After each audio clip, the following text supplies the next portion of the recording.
it's something I struggle with because if you're not ridiculously well known, like a massive influencer with Like a Matt millions of Fraser. followers, that you can, have sell merch or sell this program.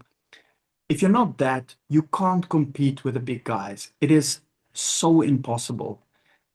They have their generic program that comes out, like for example, HWPO, and they have a whole team behind it. They have a photographer, they have an editor, they have somebody that writes the program, they have somebody that overlooks the program, they have somebody that stands there that gives a video every single day that goes out with the program.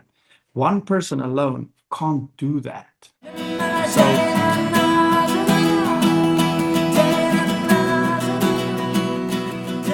So that being said, what's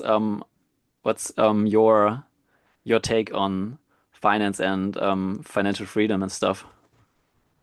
what's my take on financial freedom? Um, okay. It's so that your passive income outweighs your active income.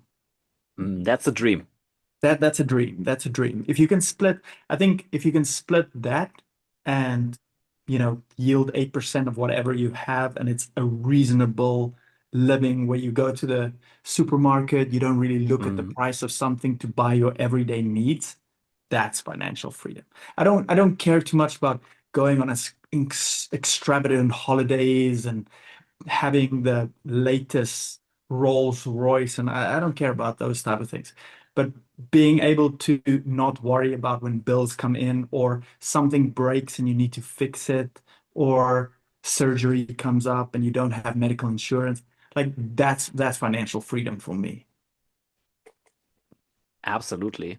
And I'm like, I only started this topic in my life since 2018 because I'm Okay. a freelancer and Yeah. I don't get the what's that in English? The Rente, the social the social money from the state when you're 70 or something. Oh, retirement fund. Retirement fund, yes. Yeah, I don't get retirement. that because Yeah, same I'm a here. freelancer and I have to do it. And in Germany you get every year you get a letter from that retirement fund. And they're telling you, yeah, if everything goes like the last 10 years, this is the amount you get. And I'm Yeah. looking at it and I'm like 100 euros or something like that Yeah, that's because of pretty much my, me too. That's pretty yeah. much me too. And Because I'm like, so, I should do something. And then I totally get into this route. Yeah. do But you have family and kids or yes, I have a son. He's 2.5 years old. And since then, my total view on that changed again completely. And yeah, it's even more important to me intense. now. Yeah. Yeah. Yeah. Same. I have two kids as well, and I'm doing that for them. Yeah. Like it sounds cliche and cheesy, but it really is. It really is like that. Like, I need them. You see, I grew up in South Africa, and Mm. in South Africa, there's no medical insurance in government funding. You can do private medical insurance, but it's expensive. It's very much like the States, super, super expensive. It costs an arm and a leg. Retirement fund, what is that? It's if you don't, sign a private retirement fund, you don't get nothing. I Yeah. left South Africa when I was 18, moved to the UK. And in the UK, obviously, you get retirement fund, but I left just before the cutoff point of having retirement. As if I'm correct, Mm. I think you need to work 10 years straight in the UK Yeah. in order to qualify for retirement. And I left just Okay. before that.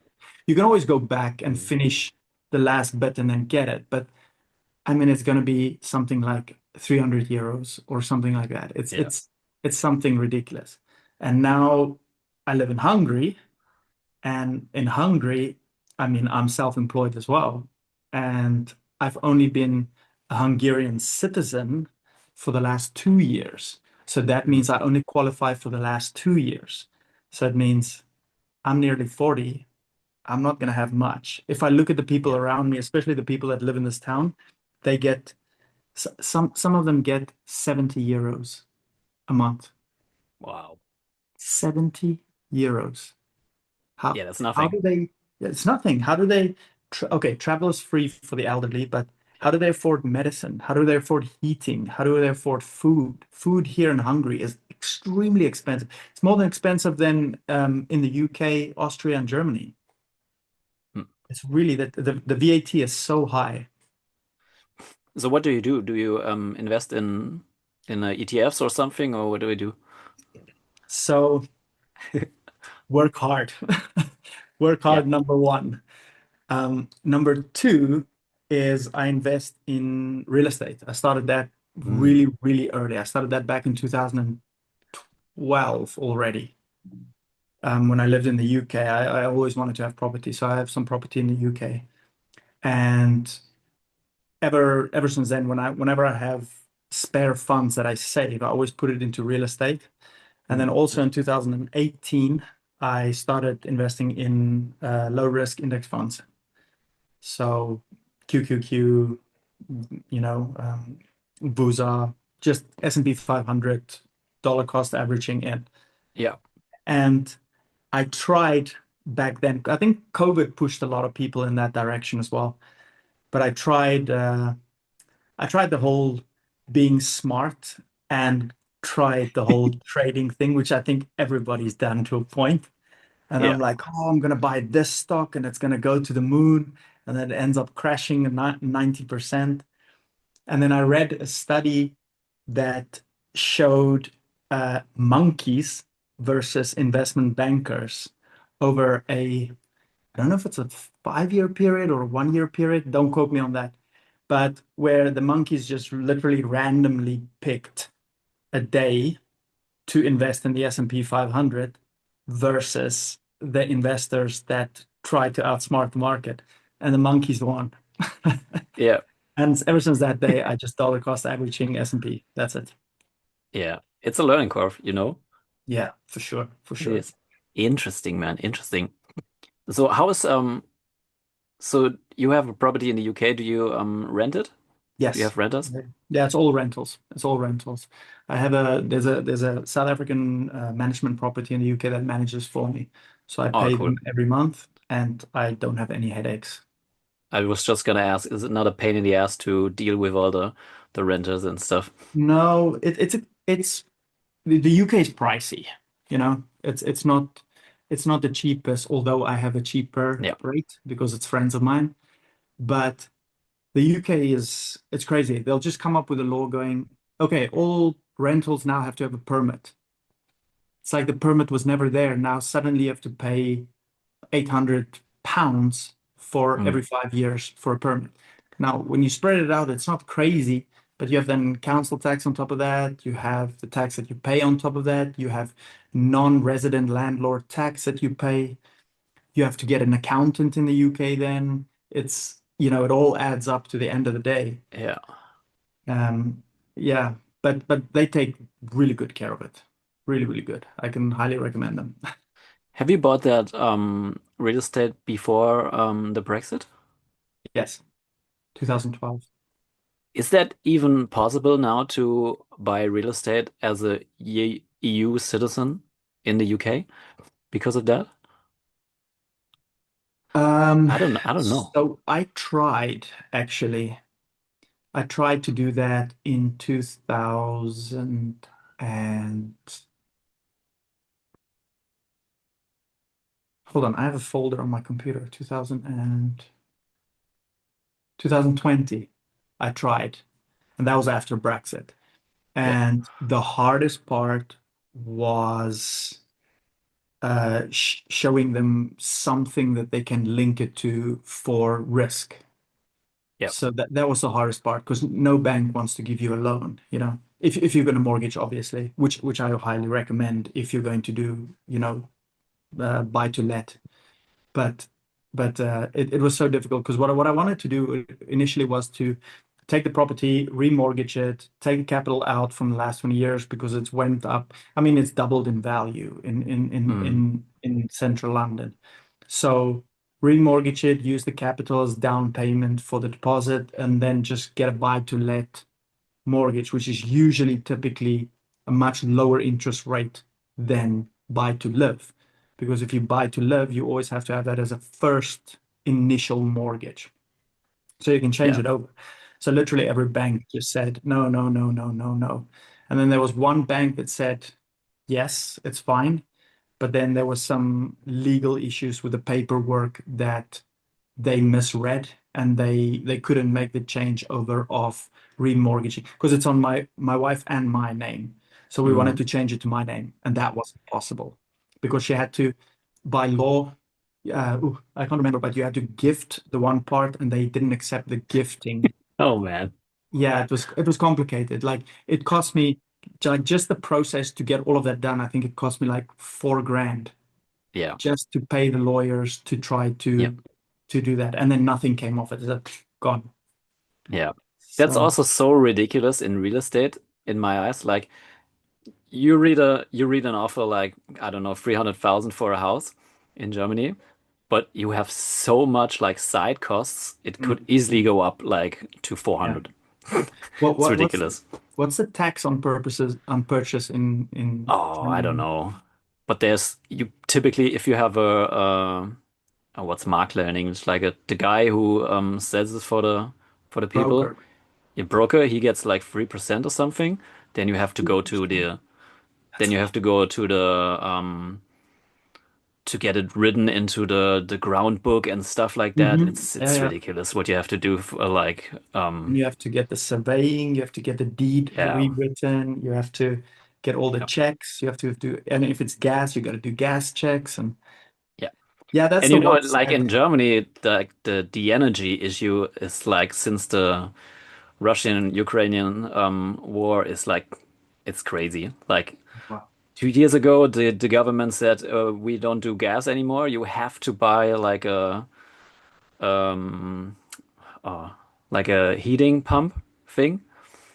Oh And wow. then a new government comes in, they change it completely again, and all the people who bought this warm pump for like 60,000 euros or something, they're like fucked because of that. It's crazy. So you don't know That's what you bureaucracy. I bet you yeah. somebody's getting paid somewhere that could won a Bureaucracy in contract. Germany is a whole nother topic. It was like, but the same thing happened in Hungary during COVID. The Yeah. gas prices, because it was supplied by, the East, the gas prices 7x'd. Wow. I could almost couldn't afford to heat my gym Yeah. because the gas was so expensive. So we installed air conditioning units all around the rooms of the gym, so we don't use gas, so that use electricity. And the electricity went up 3x.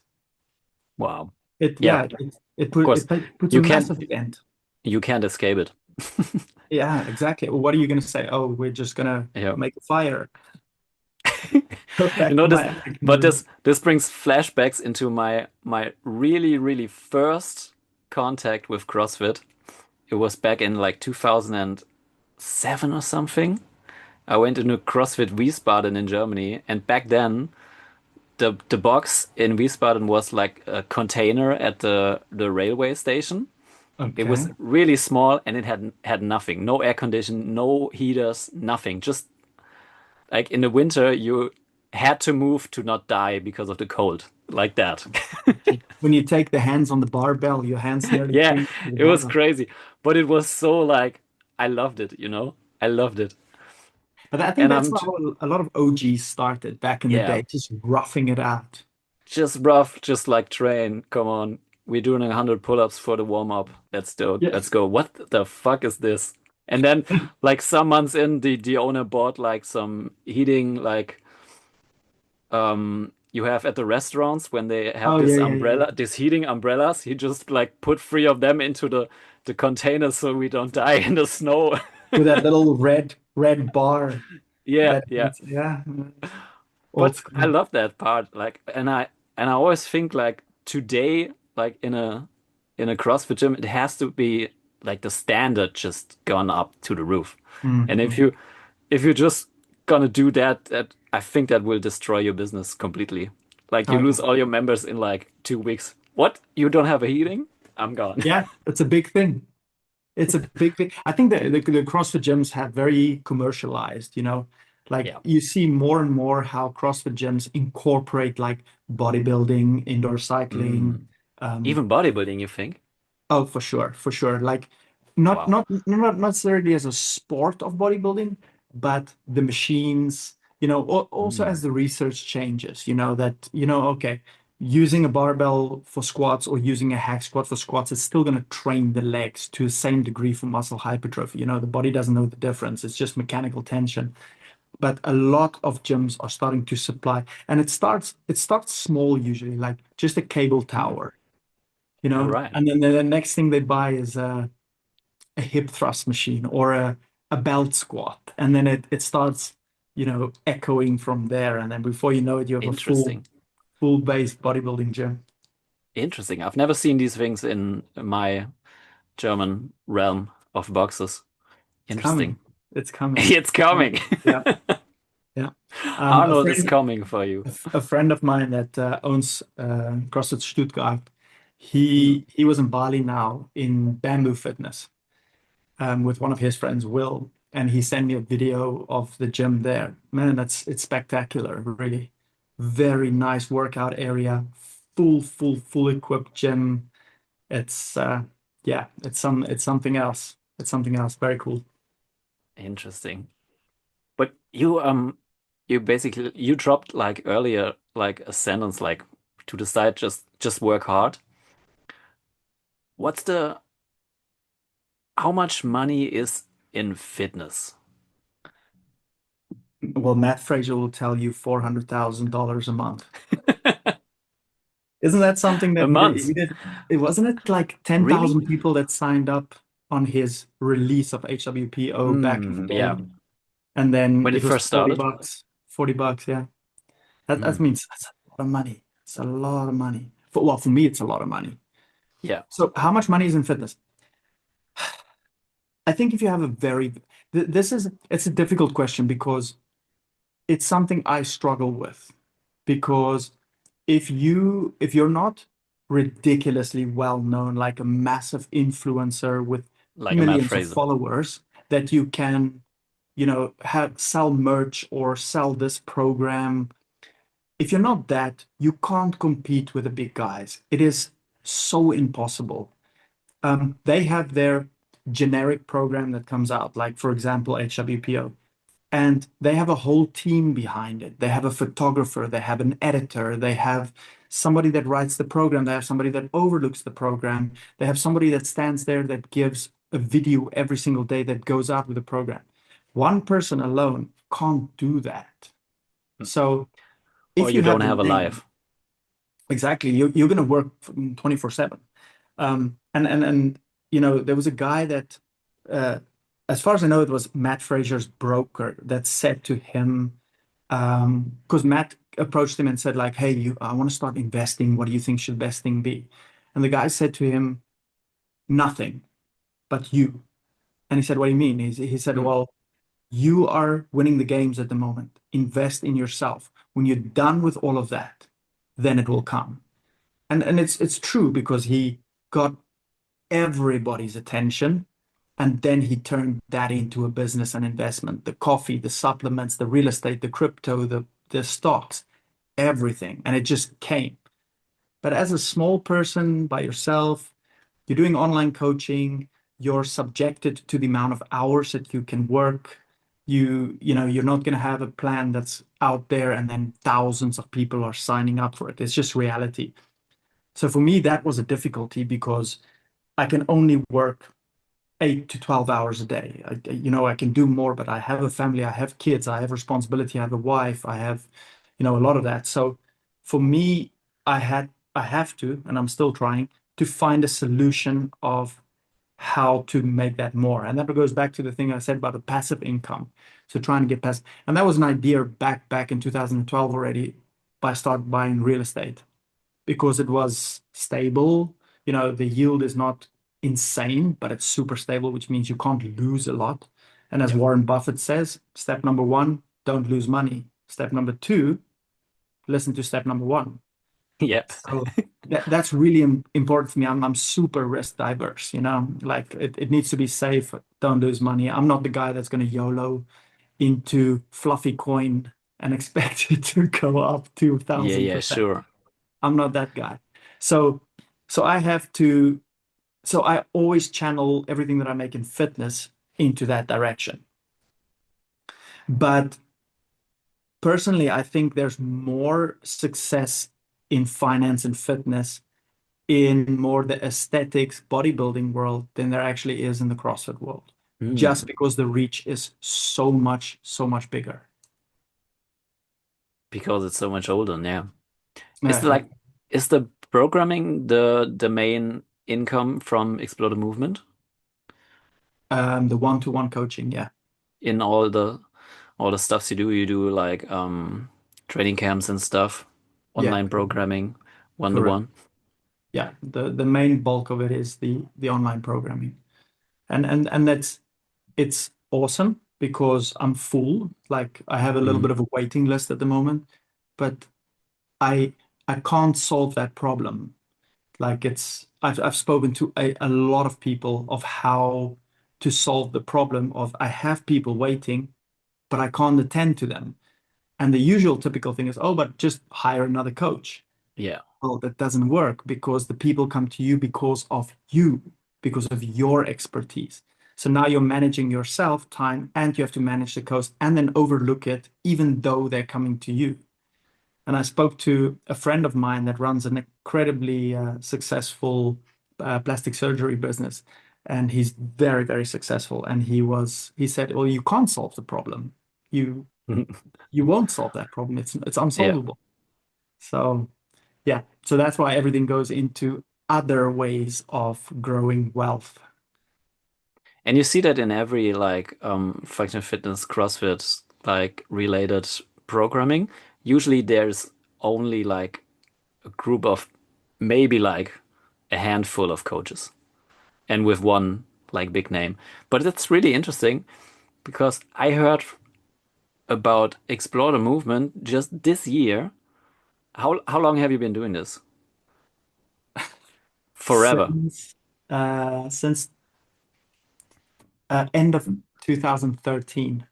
Yeah, that's ridiculous. I saw that. I had like Dominic from the program on the Oh, show, Dom, yeah. and I don't know why or in which context, but he dropped Explore the Movement and I wrote it on a note besides to check it out. And He's I a good was guy. like, I've never heard of Explore the Movement. I typed it in like this guy is basically in this universe forever. Why have I never heard about that? And is this because you never went that route to get a bunch of like famous athletes under your wing and use their pulling to sell more Uh, programming? yes and no. I mean, you're always trying to reach. You know, it's not that you don't reach, but it's it's difficult. You know, it's really difficult. The big names pull the big names. So to give you a little bit overview, I What do you mean work. by that? The big names pull the big names. So the big names pull the big names, meaning like Hinshaw's going to pull a big name.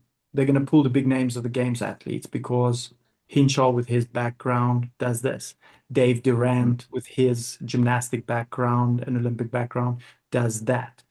Um, so to give you a little bit of an overview, I don't know how much Dom told you about Explore the Movement, but basically, so I coached him for a little bit. Well, at a camp, basically at a camp. Let me rephrase. Hmm. I didn't work with him one on one, but I did coach him in a camp, and I did also help him every once in a while to get him started on his seminars because he did some gymnastic seminars in the beginning as well.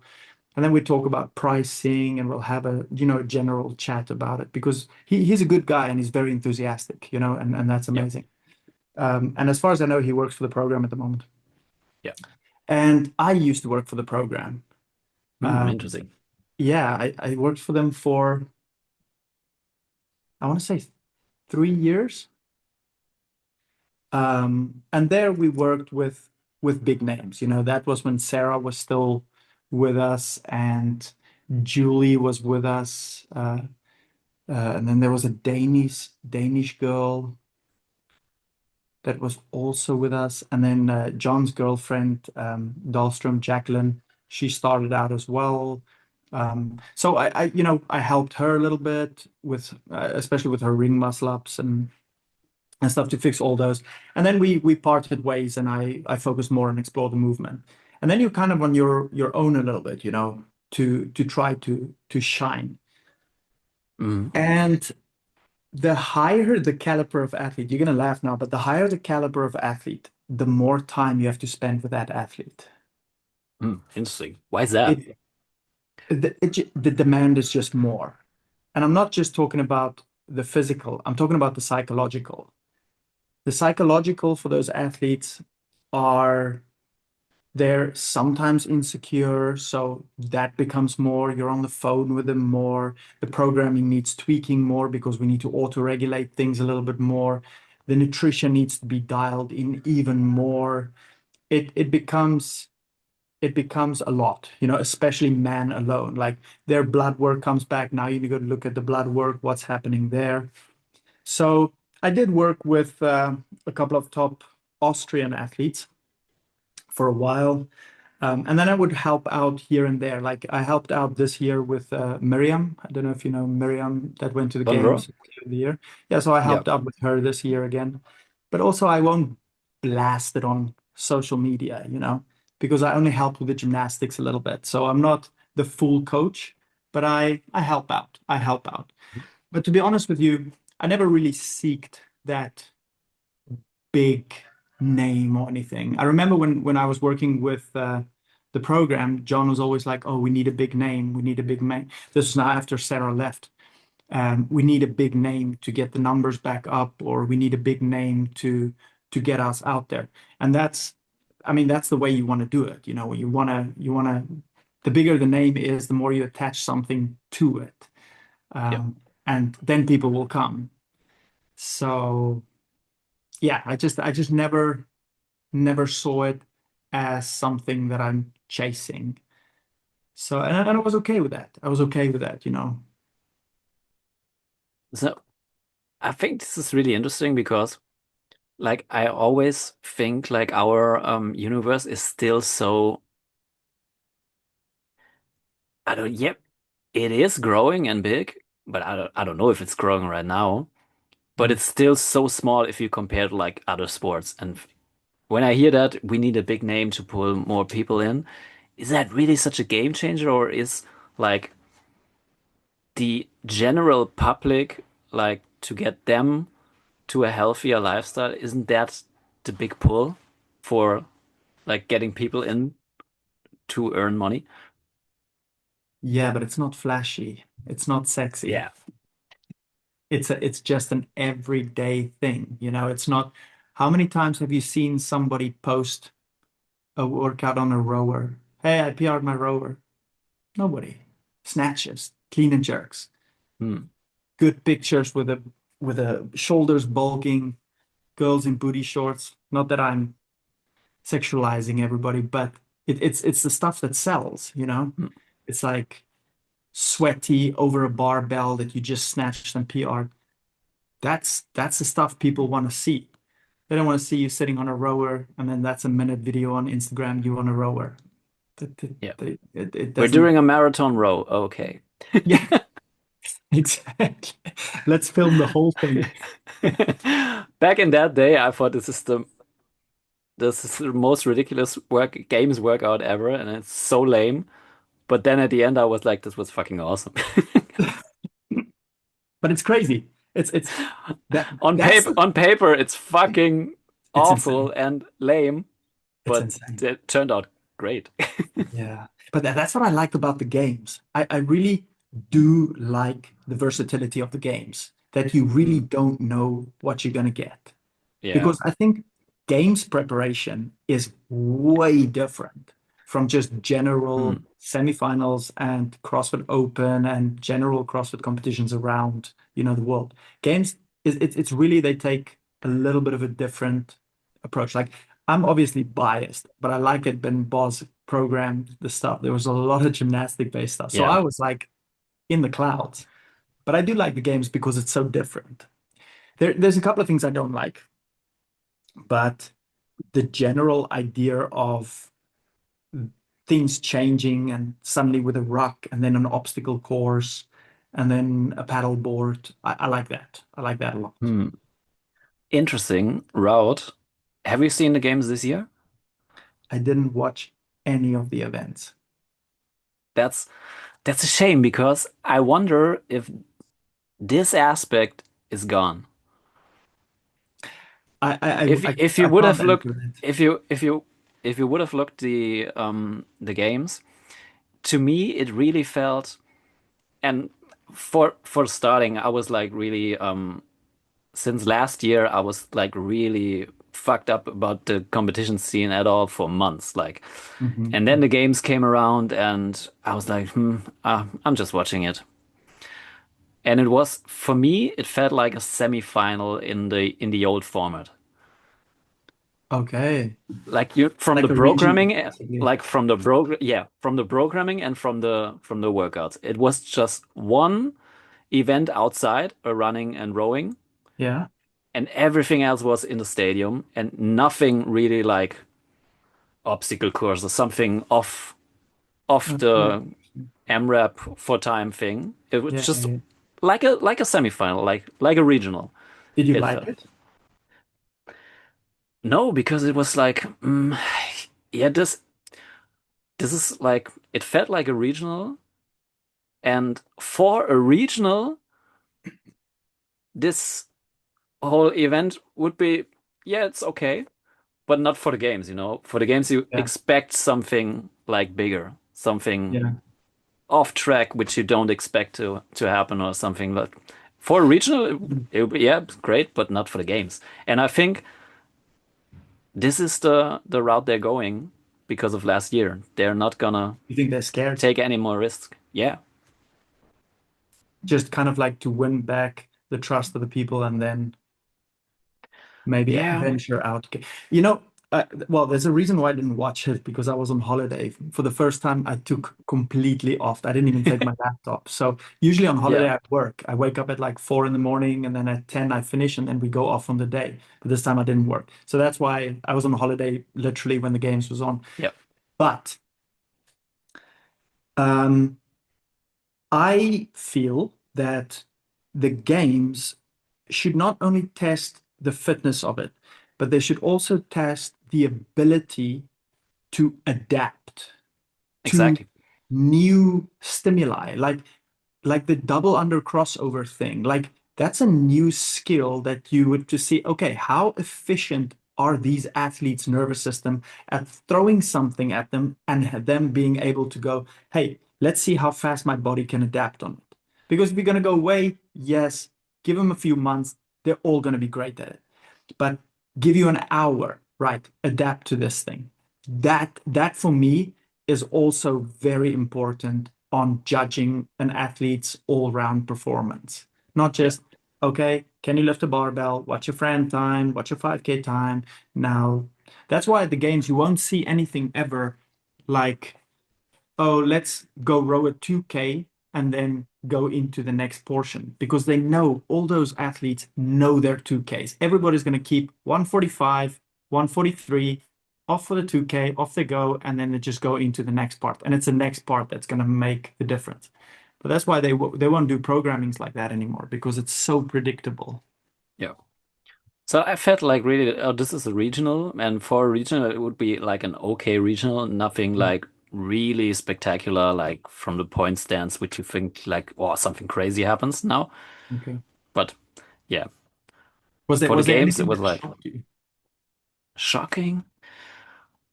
Not from the competition end, like the workouts. No. Just same. Yeah. Like that year when Bridges, Wait, what shocked me was like there was no, not one sentence or anything about Lazar. Nothing. Just like they would have briefed it at the beginning, like we don't talk about that at all. So that was nothing. That was interesting for it's me sad, man. and shocking. But It's but except that, like Nothing really like shocking. Hmm.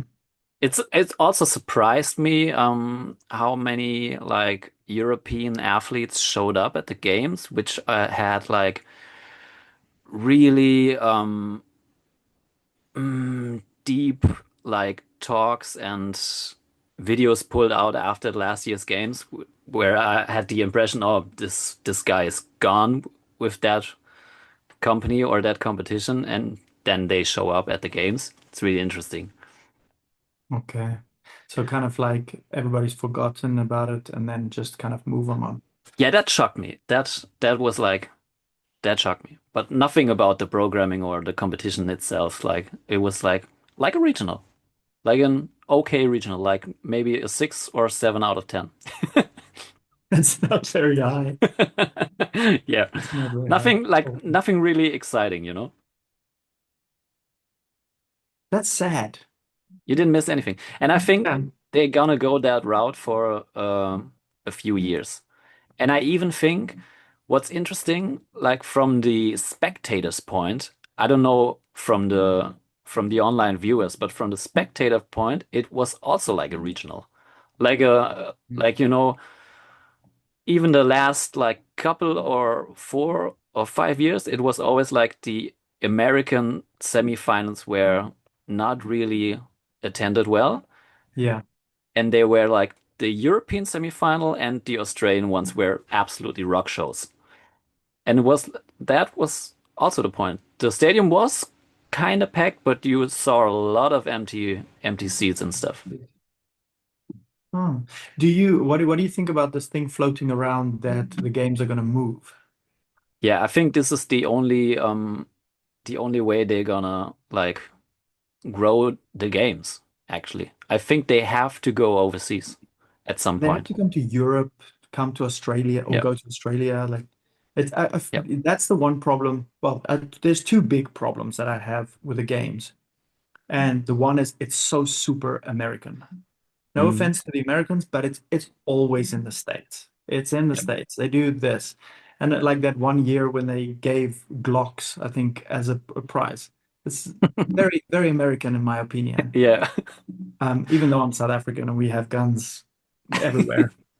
But and then the other thing is, um, and maybe this is a personal thing. Well, it is a personal thing.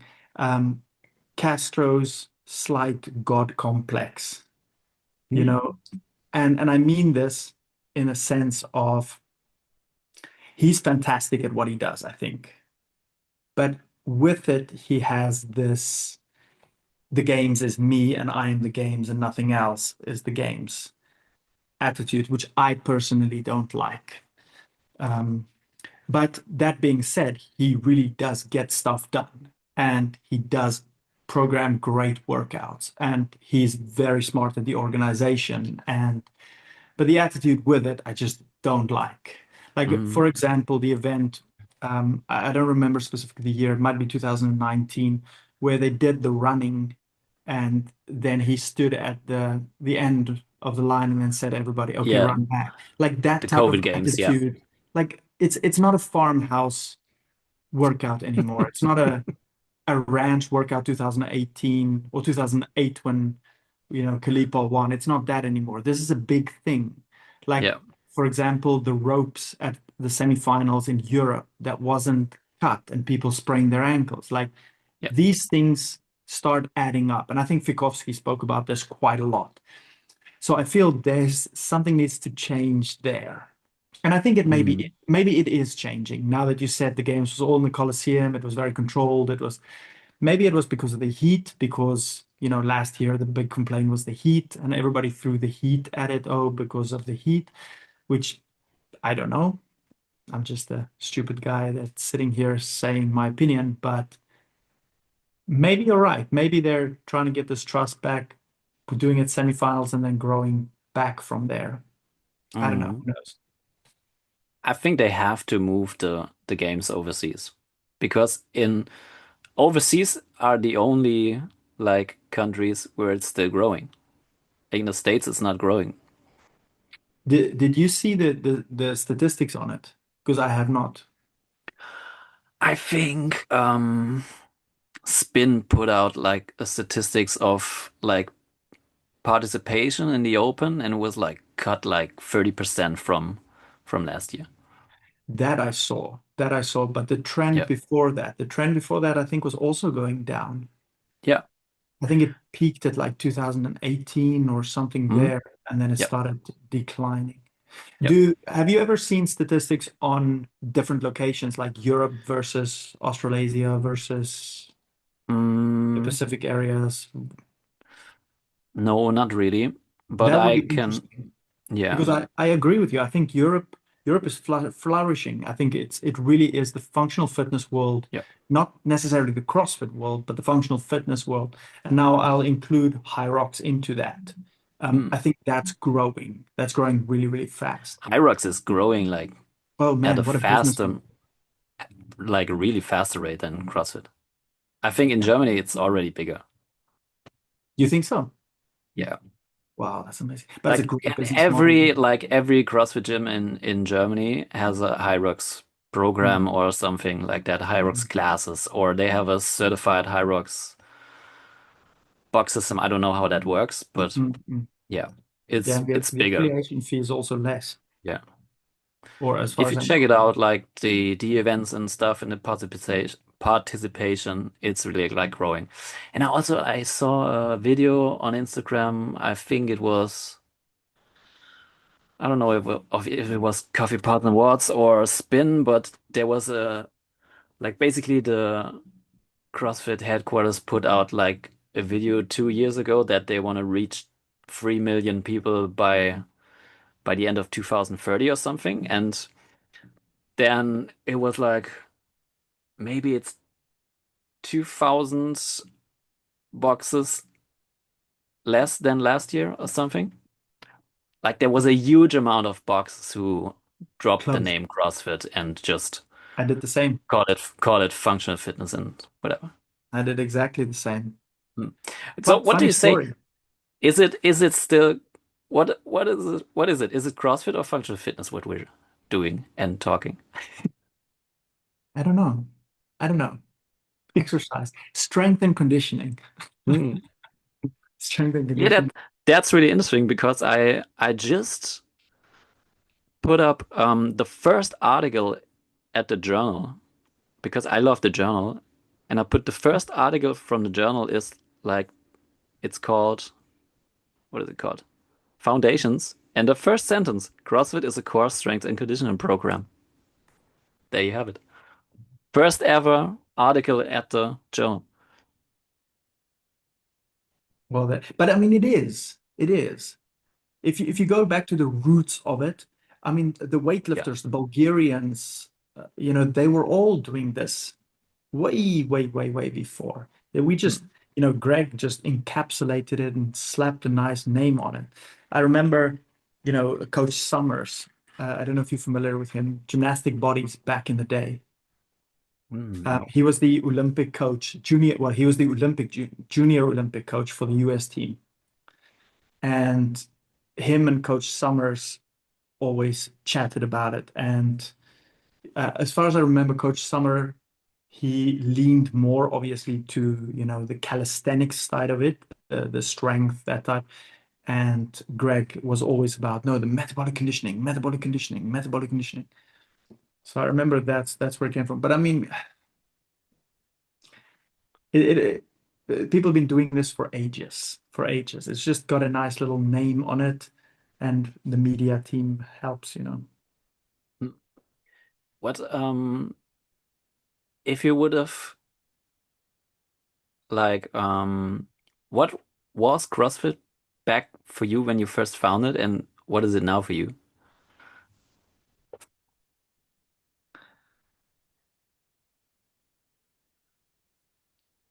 Wow, that's Has that changed? yes, yes, 100%. So, back in 2011 and 2012, you know what it was? It was more for me. This sounds weird, and I'm not taking away from today, but it was for me more community in the Mm. sense of there's this weird thing, and we're all a bunch of weirdos getting together and then trying shit out, because it was so new and it was fresh. I remember when I started CrossFit, man, we were like the first people on the training plan back in the day. Yummy coached me back then. All right. And, you know, I remember me, Ash, Nick Rouse, um, Gwendolyn, Sonia, and John Singleton.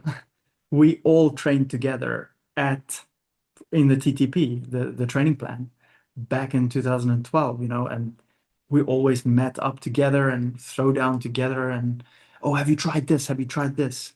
Oh, Phil was also there. He owned with Yummy, and Jason, actually. Jason lives in the States now in San Francisco, if I remember correctly. Um, they owned CrossFit Thames in central London in the UK, close to Canary Wharf. And we just threw down and it was awesome. The Christmas parties were awesome. The workouts were awesome. We flipped tires, we ran, it was really, really, really good. Now it's very commercial, I feel. It's Mm. very it's very structured. It's very science based. It's very Mm. it's very, hey, you do these testings. Let's go get your VO2 max. Let's go get your lactate thresholds. Let's so see your numbers. Like I always say this, that I feel like CrossFit athletes know a lot more about their nutritional and the scientific points of it than actual some other athletes that are professional athletes and world-class athletes in other sports. Mm. Like you ever ask a rugby athlete his lactate threshold, he's gonna be like, "What?" He's not gonna know, you know. Yeah.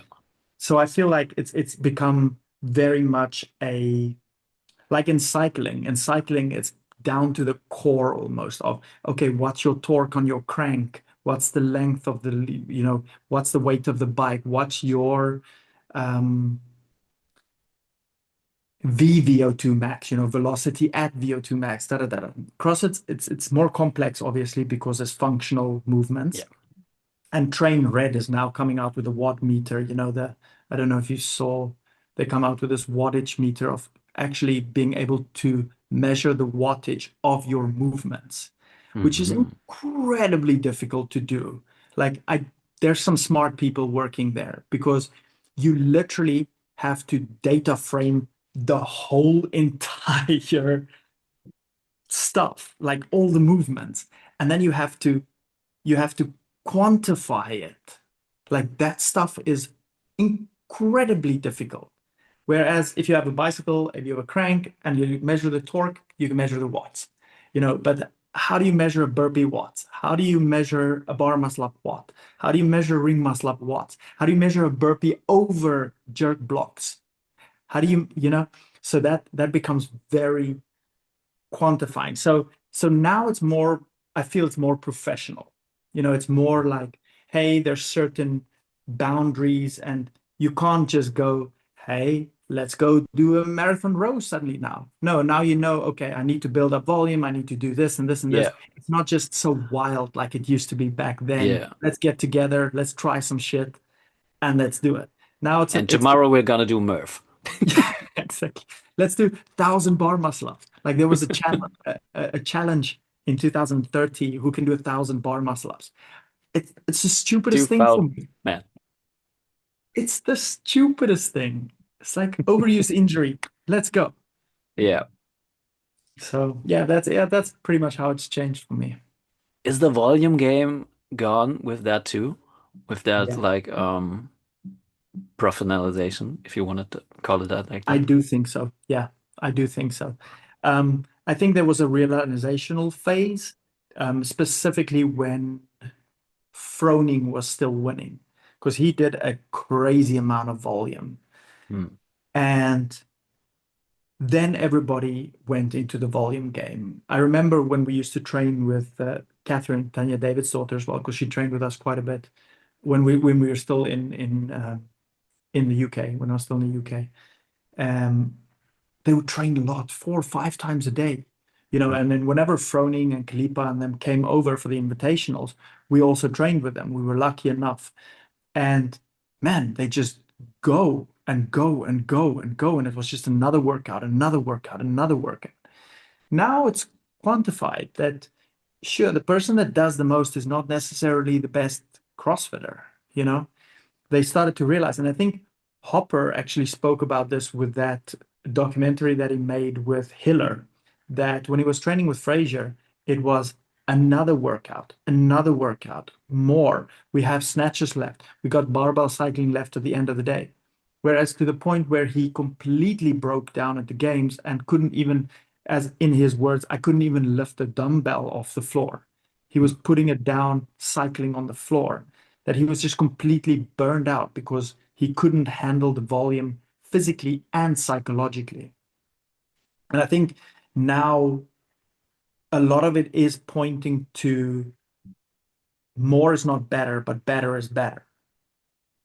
Mm. I give you another example that, we know that the different training modalities, like, for example, pyramidal training or threshold training, or what's the other one that's very popular under cyclists as well, the 80-20. Um, oh, I can't get to the name right now. But anyway, um, we know that you can't just keep pushing. You can't just, oh, I'll go RPE 10 on this workout. And then the next workout come, I go RPE 10 again. And the next one comes, hey, let's go RPE 10 again. I want to beat my score. That Yeah. whole pukey thing is gone. And I want to put that into reverse because it's inversely related, volume and intensity. Whereas then there was a time where it's like, I need to do more. I need to do more. Let's do more. Let's do another run. Let's do another round. Well, is that other round you going to make you a better CrossFitter? Will you be able to recover tomorrow for tomorrow to do a nice, consistent intensity and volume again, which adds up over a CrossFit period of a year? Because if you fluctuate too much and you destroy yourself today, now tomorrow you're going to be so destroyed that you can't do that. So now you're doing less volume. Now you're doing less intensity. Now you're slowing down. And we know from, CrossFit is everything. They can test you in a sprint. And you know that if you're going to give a sprinter a workout that is slow, it will make them slower. If you give a bobsledder a zone two run, you're going to make him slower. You're changing Mm. the complexity and um, um, interaction with his tendons and his muscle. Everything needs to be springy. Everything needs to go. Everything needs to be aimed towards being ready. So you're changing those modalities. So better's better, not more. And I think we're starting to learn that Mm. you can push as hard as your recovery capabilities allow you to, and that's extremely important. I worked with a German girl, Diana Munoz, and I worked with her for an extremely long time. I think it was something like 8 years or something, and she's a very good CrossFitter, also an extremely hardworking person in her job, in her career, and in CrossFit. And we realized that 7 sessions a week destroys her. Mm. She gets injured, she gets fatigued, her performance drops, but 6 sessions a week was spot on. Then she made progress. Yeah. So you have to find that sweet spot as a coach. And this changes. It's always a moving mountain, You have to auto-regulate it. And I think we have become better with the data that's out there to auto-regulate ourselves a little bit better as coaches and as athletes. Yeah. I think like what you just said, like recovery, sleep, essentially, if I could have, if I could change one thing about the CrossFit pyramid, if that would be in my power, I would put like recovery at the base and then nutrition and then all the other stuff. Yeah, pretty much. Pretty much. I agree with you. Sleep is, man, it's the most powerful And I tool. hate it. I hate it. You Like, don't like sleeping? I love sleeping, but I hate the fact that recovery is the thing, At the moment, like the last 3 or 4 months, I'm forced to train like maybe like 3 sessions a week. Okay. So But still that's the plenty. most I can do, and most of the time it's like I train one day and then I have to like put 2 or 3 days off before I do the next workout, and I'm fucking fitter than if I would have put like 5 or 6 workouts in the week. And I hate it because I fucking love training. I just love the feeling. It's my drug. I don't smoke. I have never touched alcohol in my life because of my family history. And Okay.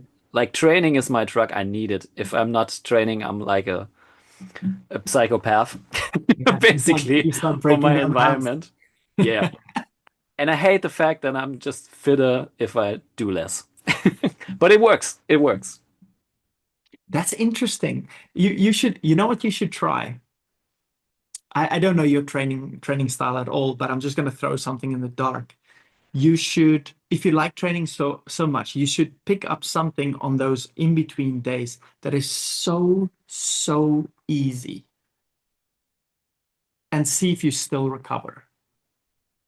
Like, what do you mean? Like, I don't know, like doing 200 lunges in the day. No, it's like something. Okay, so first of all, the more if you have a repeated bound effect, so if you have doing the less amount of exercises you do, the more fatigue you're going to get in that movement pattern, correct?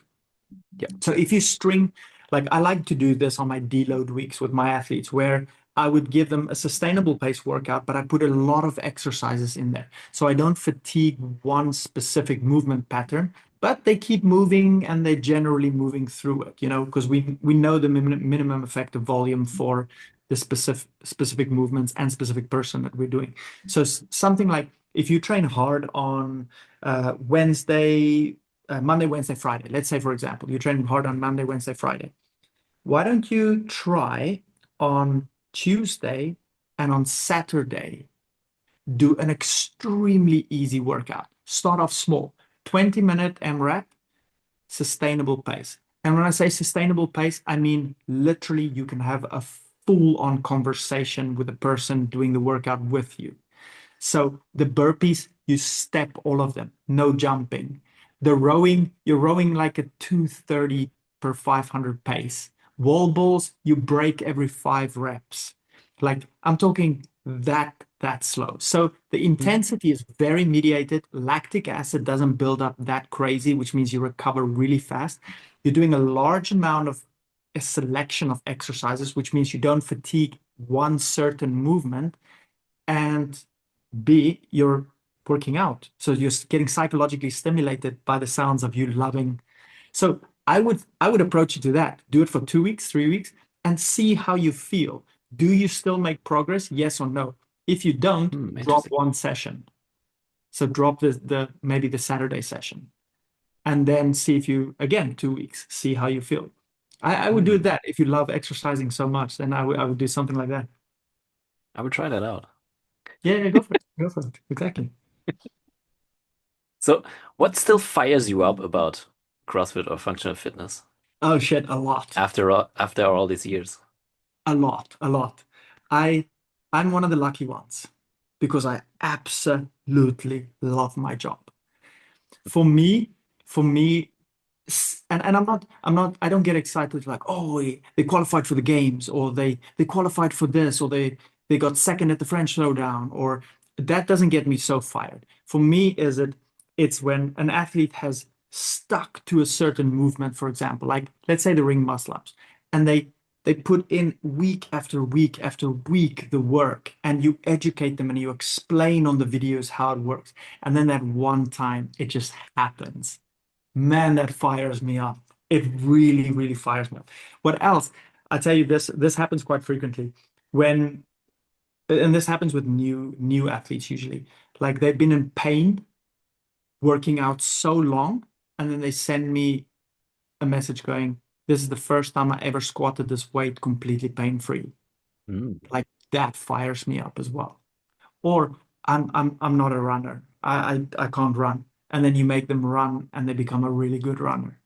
Like that stuff where they they don't believe it yet. And then slowly you're building that belief in them. I love that. Absolutely love that. That sounds great. No, I really do. I enjoy my job. I enjoy my job. Yeah. I said that about gymnastics as well. You know, I did gymnastics for 16 years.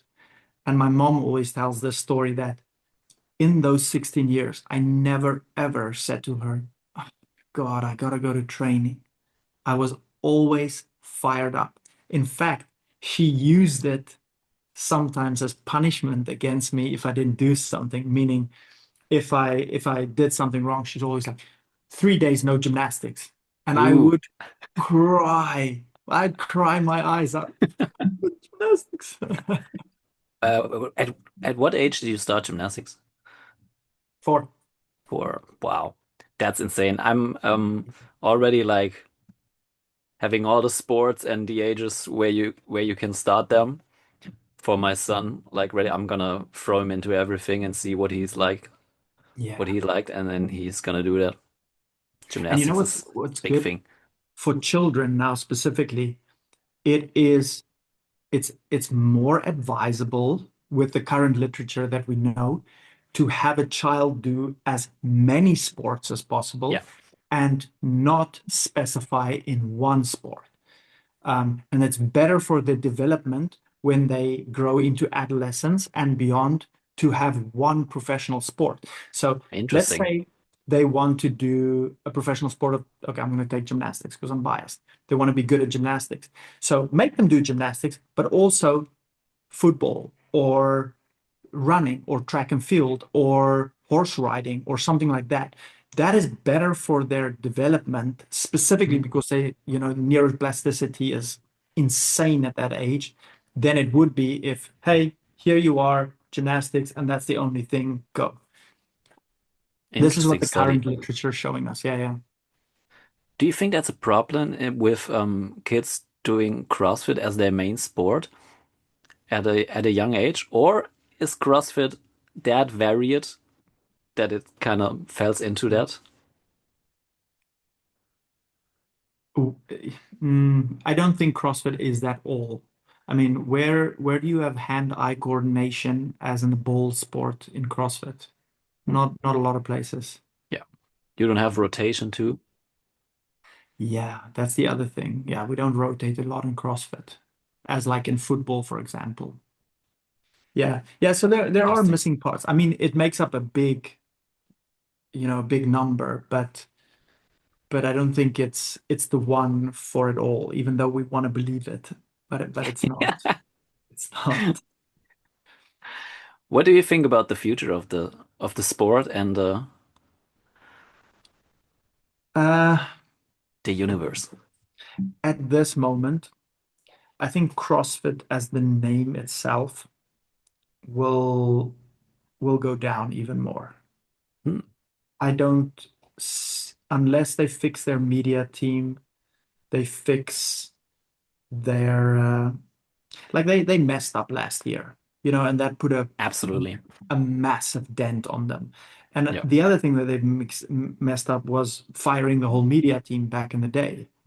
That was the other thing. So if they can fix those two things and fix what they did with the Open, I think the Open was a disaster this year with the cup, and nobody's interested in that. Nobody Yeah. cares. It was like investors went and said, "Hey, what is the best way we can extract the most money out of people? Let's go and do that." Like, Hmm. I don't like that. And people see that because people talk about that. So I think if they can fix those things, then the name CrossFit will grow. I think if they don't, then it's going to slowly die out. But I think functional fitness as a sport will definitely grow. And things like the IF3, the International Fitness Federation, that's growing. That's growing really fast. And I was very pleasantly surprised last year because last year it was incredible. It was good. It was so good. Workouts were good. The events were good. The location was great. The organization was good. Media was not the best. It's still new, but Mm, every year it's growing more and more and more. So I yeah. think functional fitness as a sport is growing for sure. Also with the help of High Rocks. But the name CrossFit, if they don't fix those things, I don't see how. I think they're going to stagnate or Hmm. go down. That's interesting. And from the finance view of it, I don't even know if it's possible to change these things in the current setting. Like, meaning there is an investors company behind it, and not one person, Greg Glassman, with his vision. Because you can think about the guy whatever you want, but he did not run CrossFit like a normal business. And that was the best thing to grow CrossFit because CrossFit Mm, is not a normal business. You can't mm, you can't apply, like you said, like to in the open, you can't apply the same mes metrics or like structures as a normal business to grow it, and with growing it, take more money out of it. It doesn't work. mm, And I love that sentence. I think Sevan said it once. Like the investors thought they buy Harley Davidson, but they bought the Hells Angels. Like that encapsulates this. Like you know what I mean? Th that's this funny. whole thing Yeah, yeah. which like attracted us back in the day. For me, it was totally the things you said, but it was also like being against the grain, against sugar, like Pukey the Clown. That Okay. was so Yeah. that was so against the normal fitness industry. That was so attracting to Mm. me because it was like completely off the grid. And I think Yeah. It was to some point, hardcore. yeah, exactly. And of course, everything changes. We now know the volume game is not the big thing, and you have to like cut a lot of things out of that piece of pie. But still, the main thing should be exactly that to make it even bigger. And I don't know if that's even possible in that setting, in that business setting. Like, you know? Push the reset button. I don't know. Yeah. I don't know. But How but how I would you also even push it? see, yeah, I don't know. Like maybe it's for sale now. Come on, Greg, buy it back. But hold on, didn't they sell it? I thought they I sold don't it. know. Last news I know is that they're still searching for investors Hmm. I don't even know at what's the going on moment. there anymore. Yeah. Rogue should just buy it. Yeah. That could be a solution. I But I don't know. always think, I also see a lot of good things happening at the moment, like small things, and I think it could also be like all problems must flourish before they go away. Maybe we peaked the point where shit hits the fan and now we're over the hill. I don't know. Let's we're see. we're over the hump. Yeah, let's see. I Man, would be interesting if Rogue took over the Open. hmm, just the open. Well, it's a start. Hmm, I hmm. You see, back for me, back in the day, doing the Open and signing up for the Open, it meant something.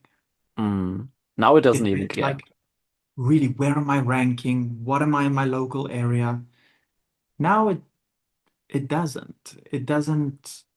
The live events for me was big. I loved the live events. I stayed Yeah, up in the nights watching it and oh my God, this is versus this. And I love that stuff.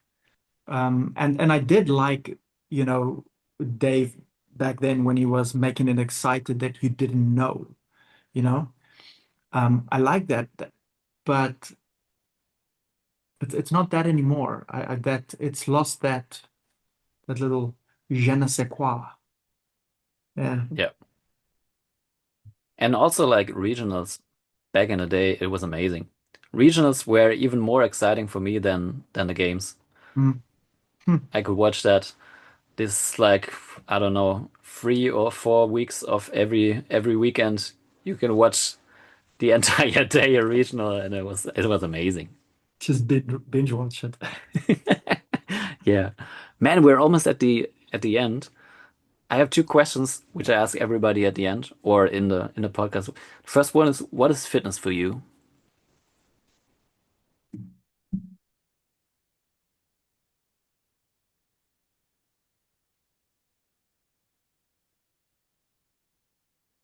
Oh, I don't want to throw out the definition, that CrossFit use, but to make it really simple, it's it's for me is to be able to do shit without questioning myself, am I going to hurt myself? For example, if my kids are outside jumping on the trampoline, I'm going to go jump on the trampoline. I don't want to think about, oh no, I'm going to hurt my ankles or I'm going to do this. Or there's pallets outside that we did loading and I just want to pick up the pallet and put it in the car. You know, that for me is fitness into, and then again, I'm going to put the into your elderly age because it's important. But now we're going back to the definition Yeah, of CrossFit almost. But yeah, that's fitness for me. It's not necessarily sport, but fit to do the things that are required in my quality of life. Yeah. nice. And the last question, it's a bit tricky. If you would be gone tomorrow, everything's fine, but you're just gone, but you have a piece of paper where you can write like these small post-its, these Yeah. yellow ones. So not a big space, but you can write a sentence or two what people could learn from you right now. What would that be? Can I make it funny? Of course, you can write whatever you want. And always, always drink the white monster. The white monster, like the monster drink? Yeah, it's my favorite. I wake up every morning and that's the first thing I drink. Really? Wow. Are you a Yeah, coffee guy? I don't drink coffee at all. Mm. Is there coffee in Monster? There's caffeine in it, 140 milligrams. Mm. Oh, that's a lot. So, It's about one and a half coffees. yeah. All right. Drink the white monster. Drink the white monster. Thank you, man. No Thanks for worries. being on the show. Hey, welcome. It was fun. I enjoyed it. Thank you. Where's the stop?